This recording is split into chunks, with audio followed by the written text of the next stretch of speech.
BCom second year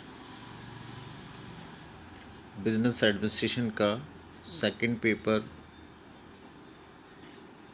human resource management या HRM इसको कहा जाता है। हिंदी में हम कहेंगे मानव संसाधन विकास प्रबंध।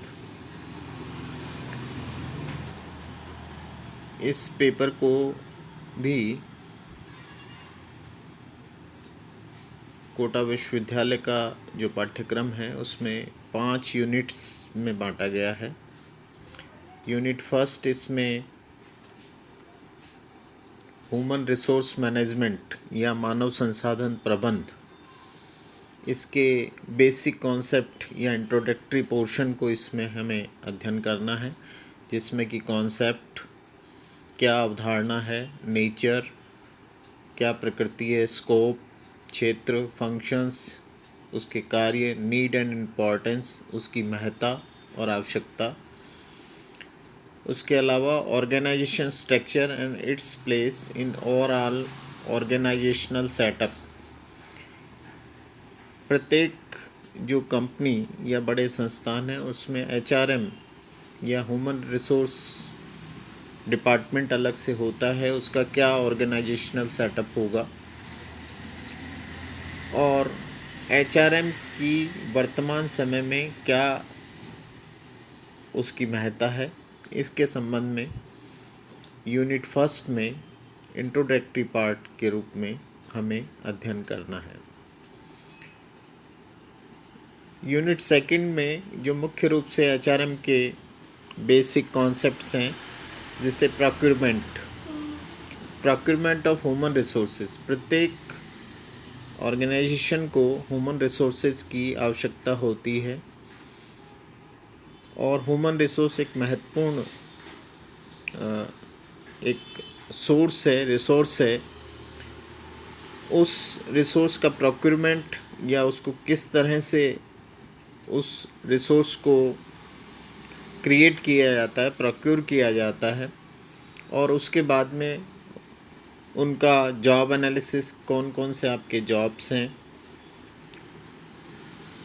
उन जॉब्स को अलग अलग प्रकृति के अनुसार अलग अलग हायरार्की में पदनाम परिवर्तन किया जाता है और उसके अनुसार उनका recruitment, selection, induction and placement, उन जॉब्स या उन पदों पे कार्य करने के लिए विभिन्न व्यक्तियों का चयन और उन जॉब्स पे उनकी ट्रेनिंग, प्लेसमेंट, ये सारे कॉन्सेप्ट जो बेसिक कॉन्सेप्ट हैं ये भी यूनिट सेकंड में है। इसके अलावा human resource planning, career planning and development. Human resource की प्लानिंग कैसे की जाती है, उनमें किन किन बातों का ध्यान रखना चाहिए, कैरियर प्लानिंग और डेवलपमेंट का जो कॉन्सेप्ट है वो भी यूनिट सेकंड में हमें अध्ययन करना है। यूनिट थर्ड में जो बेसिक कॉन्सेप्ट है वो ह्यूमन रिसोर्स डेवलपमेंट से संबंधित है। मानव संसाधन विकास किस तरह से किया जाता है, विकास के लिए ट्रेनिंग कॉन्सेप्ट है, ट्रेनिंग एंड एग्जीक्यूटिव डेवलपमेंट।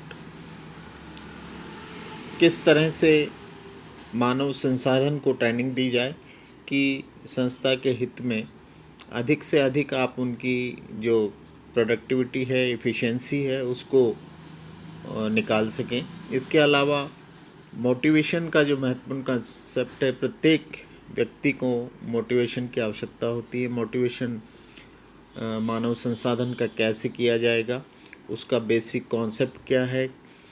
बहुत सारी मोटिवेशन से संबंधित थ्योरीज़ हैं, उसमें मुख्य रूप से मैस्लो, हर्ट्ज़बर्ग, मैकग्रेगर की जो थ्योरी है उसको विस्तृत रूप से हमें यहाँ अध्ययन करना है। इसी प्रकार से जॉब एवोल्यूशन, कार्य मूल्यांकन, जॉब एनलार्जमेंट, कार्य विस्तार और एनरिचमेंट, कार्य संवर्धन और परफॉर्मेंस अप्रेजल, ये जो कॉन्सेप्ट हैं एचआरडी के, ह्यूमन रिसोर्स मैनेजमेंट के, इनको भी इसमें हमें अध्ययन करना है। यूनिट फोर्थ में मुख्य रूप से कॉम्पनसेशन में मुख्य रूप से वेज एंड सैलरी एडमिनिस्ट्रेशन। जो मानव संसाधन हमने अपनी इंडस्ट्री के लिए या कंपनी के लिए या किसी इंस्टीट्यूशन के लिए हायर किया है उसका वेज एंड सैलरी एडमिनिस्ट्रेशन, मजदूरी और वेतन का किस तरह प्रशासन किया जाएगा, उसके संबंध में क्या अवधारणा है उसकी, मजदूरी और वेतन देने के क्या क्या तरीके हो सकते हैं, टाइप्स, ऑब्जेक्टिव्स क्या हैं उसके, फैक्टर्स अफेक्टिंग वेजेस, मजदूरी को प्रभावित करने वाले कौन कौन से महत्वपूर्ण तत्व हैं, मेथड्स ऑफ कंपनसेशन देने के क्या क्या तरीके हो सकते हैं, एलिमेंट्स ऑफ वेजेस के मुख्य क्या तत्व हैं, फ्रिंज बेनिफिट, वेतन और मजदूरी के साथ बहुत सारे ऐसे अलग से बेनिफिट एम्प्लॉयज़ को दिए जाते हैं, मज़दूरों को दिए जाते हैं, वो कौन कौन से फ्रिंज बेनिफिट्स हो सकते हैं, उनको किस तरह से दिया जाता है, प्रॉफिट शेयरिंग एंड बोनस, इसी तरह से मज़दूरों को और एम्प्लॉयज़ को प्रॉफिट में शेयरिंग किया जाता है या बोनस के रूप में उन्हें एक निश्चित राशि हर वर्ष दी जाती है। तो इसके संबंध की जो अवधारणाएं हैं वो यूनिट 4 में हमें अध्ययन करना है। यूनिट 5 में जो मानव संसाधन प्रबंध के संबंध में एम्प्लॉयज़ और जो मज़दूर वर्ग है उनसे किस तरह से यूनियन मैनेजमेंट रिलेशंस मेंटेन किए जाते हैं, क्योंकि आजकल प्रत्येक ऑर्गेनाइजेशन में यूनियन होती है, तो उन यूनियन के माध्यम से मज़दूर और जो एम्प्लॉयज़ हैं वो अपनी अधिकार की बात करते हैं और मैनेजमेंट के साथ नेगोशिएशन करते हैं। तो वो कैसे इन संबंधों को निभाया जाता है, उसमें जो विभिन्न टेक्निक्स हैं जैसे कलेक्टिव बार्गेनिंग है, सामूहिक सौदेबाजी किस तरह की जाती है, एम्प्लॉय डिसिप्लिन है, ग्रीवेंस हैंडलिंग, परिवेदना का निवारण किस तरह किया जाता है, और वर्कर्स पार्टिसिपेशन इन मैनेजमेंट, और जो आपके एम्प्लॉयज़ हैं, जो मज़दूर हैं, उनको आप प्रबंध में किस तरह से हिस्सेदारी प्रदान कर सकते हो, इससे संबंधित जो कॉन्सेप्ट्स हैं वो मुख्य रूप से यूनिट 5 में हमें अध्ययन करने हैं। इस तरह से जो HRM के मुख्य कॉन्सेप्ट है ह्यूमन रिसोर्स मैनेजमेंट के, वो हमें इस पेपर में इन 5 यूनिट्स के अंतर्गत इन प्रमुख अवधारणाओं का अध्ययन करना है।